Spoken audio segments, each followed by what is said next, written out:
Hello everyone, Assalamu alaikum. Welcome back to my another new lesson. I'm Arifur Rahman, working as an English language instructor. I hope that you all are very fine. Dear learners, তোমরা যারা এবছর পরীক্ষা দিয়েছো সবার A+ পাওয়ার সম্ভাবনা রয়েছে। তোমাদের সবার পাবলিক বিশ্ববিদ্যালয়ে চান্স পাওয়ার সম্ভাবনা রয়েছে। তাহার এবছর ভালো একটা চাকরি পাওয়ার সম্ভাবনা রয়েছে। তাহাদের বিবাহ করার সম্ভাবনা রয়েছে। ডিয়ার লার্নার্স, আমরা এই ধরনের কথা খুব সহজেই এখন থেকে ইংরেজিতে বলতে পারবো একটি মাত্র স্ট্রাকচার শিখে। ডিয়ার লার্নার্স, তার আগে আমি বলে রাখি, আমরা সাধারণত ইংলিশের সেন্টেন্স মুখস্থ করে কখনোই কিন্তু ইংলিশে কথা বলতে পারি না। ইংরেজিতে কথা বলার জন্য সাধারণত আমাদেরকে কতগুলো স্ট্রাকচার মুখস্থ করতে হয়। যেমন স্ট্রাকচার শিখে সেই স্ট্রাকচারের সাবজেক্ট, ভার্ব এবং অবজেক্ট পরিবর্তন করে একাধিক সেন্টেন্স তৈরি করে বেশি বেশি প্র্যাকটিস করে তারপরে ফ্লুয়েন্সি নিয়ে আসতে হয়। তারপরে একটা পর্যায়ে গিয়ে আমরা ইংলিশে কথা বলা শুরু করি। সুতরাং আজকের লেসনে যেই স্ট্রাকচারটা শিখব সেটা হচ্ছে আম লাইকলি টু লার্ন। এর অর্থ হচ্ছে আমার শেখার সম্ভাবনা রয়েছে। এবার এই স্ট্রাকচারটা দিয়ে আমি সাবজেক্ট পরিবর্তন করে একাধিক সেন্টেন্স তৈরি করে একটু প্র্যাকটিস করব, যাতে তোমাদের বুঝতে সুবিধা হয়। যেমন স্ট্রাকচার হিসেবে আমি ব্যবহার করেছি আমার শেখার সম্ভাবনা রয়েছে, আম লাইকলি টু লার্ন। যদি বলি আমাদের শেখার সম্ভাবনা রয়েছে তাহলে ইংলিশটা কি হবে? We are likely to learn. তাহার শেখার সম্ভাবনা রয়েছে, he is likely to learn. তাহার শেখার সম্ভাবনা রয়েছে, she is likely to learn. যদি বলি তোমার শেখার সম্ভাবনা রয়েছে তাহলে ইংলিশটা হবে you are likely to learn. তোমাদের শেখার সম্ভাবনা রয়েছে, you are likely to learn.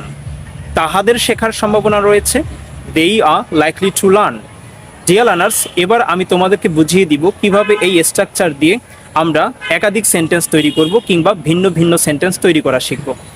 In this case I will take some sentences for example. যেমন দৈনন্দিন জীবনে আমরা কিন্তু এভাবে কথা বলে থাকি, আমার ইংরেজি শেখার সম্ভাবনা রয়েছে, তাহলে ইংলিশটা হবে I am likely to learn English. যদি বলি আমাদের উচ্চশিক্ষা গ্রহণ করার সম্ভাবনা রয়েছে তাহলে ইংলিশটা কি হবে? We are likely to receive higher education. তোমার পরীক্ষায় A+ পাওয়ার সম্ভাবনা রয়েছে, you are likely to get A+ in the examination. তোমাদের পাবলিক বিশ্ববিদ্যালয়ে চান্স পাওয়ার সম্ভাবনা রয়েছে, you are likely to get chance in the public university. তাহার একটা ভালো চাকরি পাওয়ার সম্ভাবনা রয়েছে, he is likely to get a good job. তাহার এবছর বিবাহ করার সম্ভাবনা রয়েছে, she is likely to get married this ইয়ার। যদি বলি তাহাদের পালিয়ে বিয়ে করার সম্ভাবনা রয়েছে তাহলে ইংলিশটা কি হবে? দেই আর লাইকলি টু ইলোপ। তাহাদের এবছর কক্সবাজার যাওয়ার সম্ভাবনা রয়েছে, they are likely to go to Cox's Bazar this year. Deer learners, এবার সাবজেক্টের জায়গায় আমি একটু ব্যক্তির নাম ব্যবহার করি। যেমন যদি বলি আরিয়ানের ফুটবল খেলার সম্ভাবনা রয়েছে তাহলে ইংলিশটা হবে Aryan is likely to play football. যদি বলি লাবিব এবং আরিয়ানের বিদেশ যাওয়ার সম্ভাবনা রয়েছে তাহলে ইংলিশটা হবে Labib and Aryan are likely to go abroad. Dear learners, I hope that it's very clear to you কিভাবে এই স্ট্রাকচার দিয়ে সাবজেক্ট, ভার্ব এবং অবজেক্ট পরিবর্তন করে একাধিক সেন্টেন্স তৈরি করতে হবে। সুতরাং এখন তোমাদের কাজ হচ্ছে বাসায় বসে এই স্ট্রাকচার দিয়ে একাধিক সেন্টেন্স তৈরি করে বাসায় বসে প্র্যাকটিস করা। তাহলে দেখবে একটা পর্যায়ে তোমাদের ফ্লুয়েন্সি চলে আসবে এবং ইংলিশে কথা বলাটা খুবই সহজ হয়ে যাবে। তাহলে আজকের মতো এখানেই রাখছি, পরবর্তীতে আবারও দেখা হবে নতুন কোনো লেসন নিয়ে।